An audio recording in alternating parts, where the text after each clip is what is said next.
There was a time when the people of Israel groaned under the weight of slavery in Egypt. In this context of suffering and resistance, KORAH was born, son of Izhar, grandson of Kohath, great-grandson of Levi. He was part of a special lineage, a consecrated lineage, set apart by God to serve among his people. The tribe of Levi did not receive an inheritance of land like the others, but a greater inheritance, the privilege of caring for sacred things. Among the Levites, the Kohathites, KORAH's direct lineage, had an even more specific responsibility. It was their job to carry the sacred utensils of the tabernacle, objects that could not even be touched without reverence. KORAH grew up in this environment, where every detail was surrounded by awe and glory. Subscribe to the channel for more exciting Bible stories, and turn on notifications so you don't miss any videos. Since he was a boy, he had heard stories of his ancestors' faith, of the covenant with Abraham, of the burning bush that spoke to Moses, and of the powerful signs with which God confronted Egypt. He witnessed the Exodus, saw the sea part, and watched the people march free for the first time in centuries. It was impossible not to feel part of something greater. And indeed, KORAH was part of something great. As a Levite, he not only saw the cloud of God's glory, he walked under it. He was set apart for service in the tabernacle, surrounded by Moses, Aaron, and the leaders closest to the Lord. He was among those who carried the presence, literally. In KORAH's heart, there was zeal, reverence, and perhaps also a silent expectation to be seen, to be recognized, to have a voice among the great. His lineage gave him a place, but not yet authority. And perhaps there, in a subtle way, an invisible conflict began between serving with humility or desiring to be served. KORAH was more than just a name among many. He was the fruit of a generation that saw miracles, walked through the desert under divine guidance, and received the honor of touching, albeit with care, the elements of the Most High God. His story began with glory. But like so many human stories, there were deeper layers and conflicts still hidden. Before continuing, I want to invite you to comment on which city or country you are watching from. Let's see how far this message is reaching. KORAH was no ordinary Levite. When the tabernacle was established in the desert and divine instructions began to take physical form, he was given a role of extreme importance. Among the Kohathites, he was called to carry the most sacred objects, those that symbolized God's very presence among the people. The Kohathites were not allowed to see the holy objects uncovered. The priests, Aaron and his sons, covered the items with veils before the Levites touched them. KORAH and his brothers then entered with care and reverence, carrying what God himself had consecrated. This service was surrounded by silence, awe, and glory. During the journeys through the desert, KORAH marched with the people, always attentive to the signs. The cloud that guided them by day, the fire that shone by night. When the camp stopped, he knew exactly what to do. His hands, though human, had the privilege of holding what was the symbol of the eternal covenant. It was not just any job, it was a sacred distinction, and KORAH knew it. He saw Moses entering the tent of meeting and coming out with his face shining. He saw Aaron offering incense and sacrifices and heard the songs of the tribes as the people worshipped. KORAH was close, so close to the spiritual center of Israel. It was impossible not to feel the weight and the power of that calling, and for a time that was enough. Serving was an honor, obeying was a joy. But as the days passed, something began to stir within him. It was not something he would readily admit. It was just a thought, an inner whisper. Why not me? Why always Aaron? Intimacy with the sacred, though precious, began to become commonplace, and what was once a privilege came to be perceived as a limitation. KORAH, even surrounded by glory, began to feel that he deserved more. The routine of service, the same tasks, the same silence, everything that had once been reverence began to seem like repetition. and what had once filled his heart with awe now began to give way to a silent vanity disguised as zeal. Korah still served in the tabernacle. He still carried the utensils with careful hands, still followed the instructions, but inside him, something had changed. Small comparisons began to occupy his thoughts. They were silent, almost imperceptible, but persistent. Why can only Aaron offer incense? He wondered silently. We are all saints. We all heard the voice of the Lord at Sinai. Why was he set apart? These questions, instead of being brought to God in humility, were fed by pride. Korah no longer saw himself as a servant. He began to see himself as someone who had been wronged. Envy, subtle as a serpent, began to coil around his heart. It was not open, noisy envy. It was silent, cloaked in supposed concern for equality, justice, and the rights of the people. But deep down, it was personal. It was not against Aaron. It was against the place Aaron occupied, a place Korah silently desired. This restlessness did not remain trapped in his heart for long. He began to observe other dissatisfied men, men who also felt forgotten. Influential men, princes of the tribes, warriors and leaders. Korah saw in them a reflection of what he felt, frustration camouflaged by beautiful speeches. What began as a doubt in his heart grew into conversation, and what was conversation became an alliance, and the alliance became a plan. There was still reverence in his words. Korah knew how to speak piously. He knew how to use the right language to appear righteous, and that made it all the more dangerous. The seed that germinated in his heart did not look like rebellion yet, but God saw it. God always sees.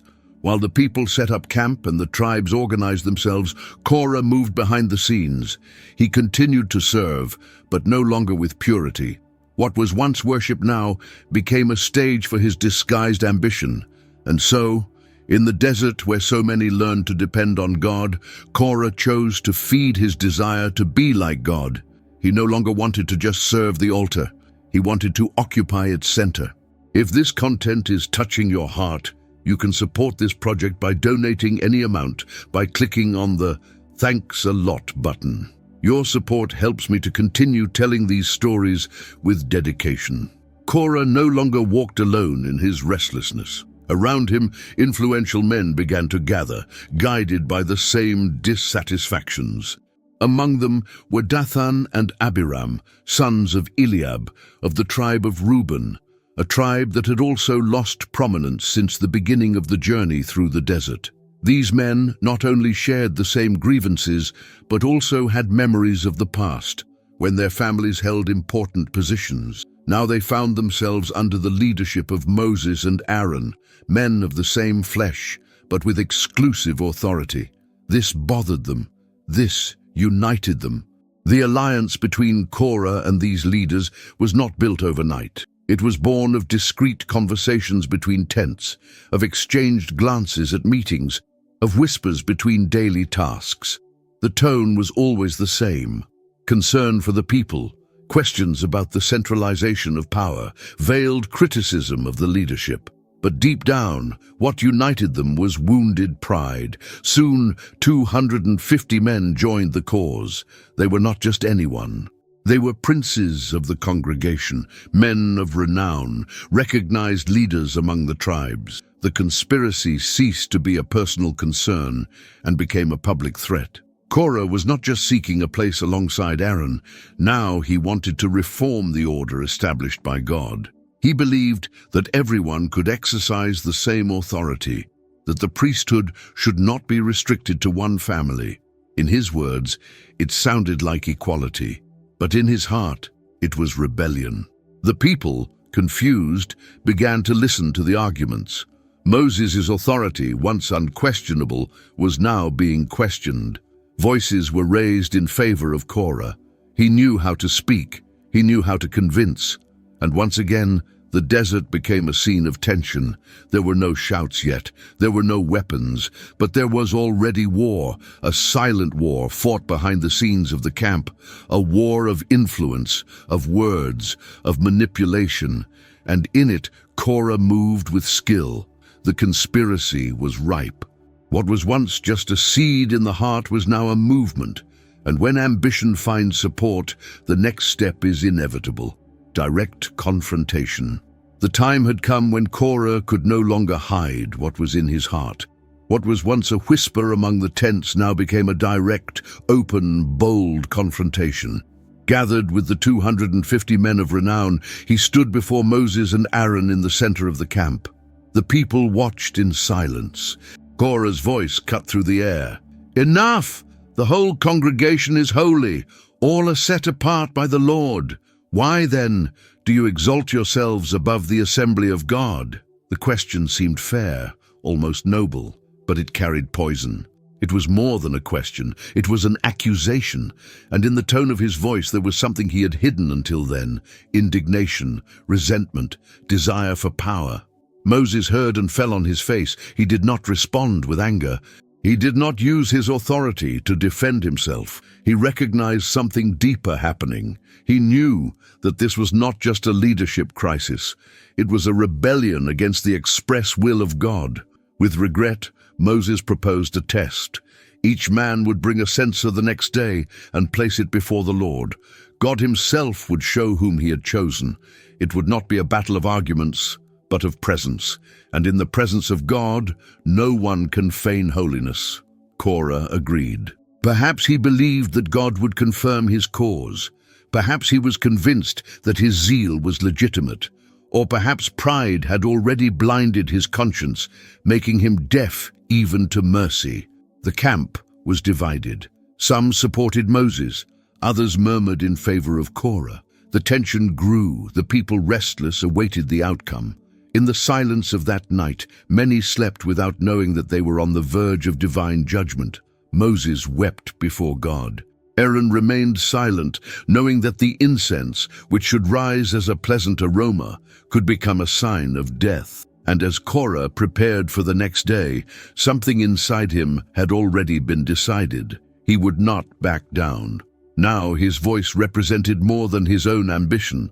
It was the cry of all hearts that, like his, were no longer content to merely serve. Dawn arrived with a different kind of silence. The camp of Israel awoke, knowing that this would be an unusual day. The mood was neither festive nor warlike. It was one of judgment. Korah, Dathan, Abiram, and the 250 men were ready. Each held a censer in his hand, a symbol of worship now used as evidence. Moses had already spoken. The Lord would show whom he had chosen to draw near to him. The sign would be clear, unquestionable, but the hope that Korah would back down did not materialize. He stood firm, his eyes fixed and his face hardened. There was no longer room for repentance. He no longer saw Moses as a leader, nor Aaron as a priest. He saw only ordinary men occupying places he believed were rightfully his. The censers were lit. Smoke began to rise, and with it, the smell of defiance. The people around watched in anticipation. It was as if the desert had stopped to witness a confrontation between heaven and human pride. Meanwhile, Moses addressed the people and asked them to move away from the tents of Korah, Dathan, and Abiram. There was urgency in his voice. He knew that something greater was about to happen. He asked that no one touch the possessions of those men or remain near them. This was no longer a dispute between men. It was a separation between the holy and the profane. The rebellious leaders remained in front of their tents, proud, surrounded by their families and followers. Perhaps they still hoped that God would confirm their words. Perhaps they believed they were protected by the crowd that supported them. But what was to come did not depend on the opinion of the people. The censers continued to burn. The smoke rose slowly, while time seemed to stand still. The smell of incense, which should have been a sign of worship, was now a symbol of presumption. Every man there before the tabernacle was about to discover that the fire that rises to heaven does not always return with blessing. God's judgment is not long in coming, and at that moment the sky fell silent so that the earth could speak. The smoke from the censers still hung in the air when Moses, with a firm voice, declared before everyone, If those men died a natural death, then the Lord had not sent him. But if something unprecedented happened, if the earth opened up and swallowed them alive, then everyone would know that it was against God, and not just against Moses and Aaron, that they had rebelled. And before his words had dissipated in the air, the answer came. A deep, violent sound tore the ground beneath the feet of Korah, Dathan, and Abiram. The ground shook, the tents swayed, and before the eyes of the people, the earth opened up. It was quick, frightening. Families, men, their homes, everything was swallowed up in a single moment, as if the desert, in its dryness, had become a living abyss to swallow up the rebellion. There was no time to flee, no room for resistance. The cry that was heard was brief, and then silence. The people retreated in despair, running in all directions, shouting, "The earth will swallow us too!" Panic spread like the wind. No one doubted Moses' authority anymore. No one questioned Aaron's calling anymore. But the judgment was not over yet. The 250 men who held the censers were also consumed. A fire came from the presence of the Lord and devoured them where they stood before the tabernacle. No one was left. The smoke of the incense now mingled with the smell of judgment. What was meant to be worship became condemnation. What was meant to be adoration turned out to be an affront. And before the holiness of God, no appearance of piety could stand. The earth closed in on the rebels. The camp fell silent. No one dared to comment. Even the wind seemed to respect the mourning of that day. Korah, who had walked so close to God's presence, chose to defy his own divine calling. The Levite, who had served in the tabernacle, now lay in the silence of the abyss. His voice, once inflamed with ambition, was extinguished without glory, swallowed up by his own presumption. And in the middle of the desert, Israel learned irreversibly that the God who calls also judges. The ground had closed, but the echoes of that judgment still hung in the air. The people, who had previously murmured, now walked with their eyes downcast, not daring to speak aloud. Each step through the camp seemed to carry the weight of what they had witnessed. The memory of the tents that had disappeared into the abyss and the censers that had burned until their last breath left a trail of fear wherever they went. The silence, once broken by murmurs and questions, was now a sign of respect. Even the most daring avoided approaching the tabernacle for a while. The cloud of God's presence, which always guided them, now seemed denser, more imposing. The fear was no longer just of the desert or hunger, it was of God himself. Among the tribes, some mourned the lost men, not because of injustice, but because of the tragedy of wrong choices. Korah, Dathan, Abiram, and the others could have followed another path. They had seen miracles, heard the voice of God, known his glory, but they chose pride. And the people knew that it could have been any one of them. The judgment had been just and severe. Moses did not celebrate the fall of the rebels. Aaron did not rejoice at the death of those who had defied him. Both remained silent, aware of the weight of leading before a God who does not compromise his holiness. There was no room for vanity. There was no satisfaction in winning a dispute. There was fear. In the days that followed, the people avoided gathering in large groups.